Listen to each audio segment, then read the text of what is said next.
the sooner the someone that does that planning, the better. Once they have a diagnosis, they really need to act quickly. And frankly, it may be too late to do some of this, but it's never too late to do something. Besides putting things in place to make sure that your affairs are taken care of, there are things you can do to protect assets. So understand that we need a little bit something about how Medicaid works for this particular benefit.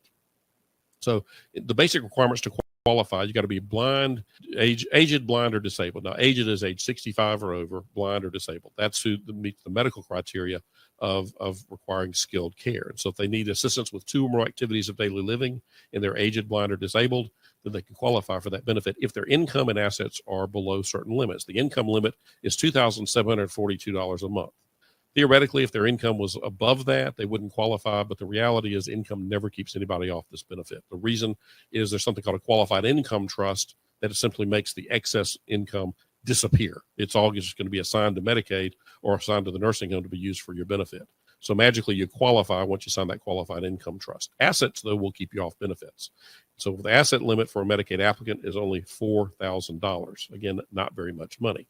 There's a special exemption for a spouse. So if you have a spouse at home, even though we count your assets together, that spouse at home can have $148,620.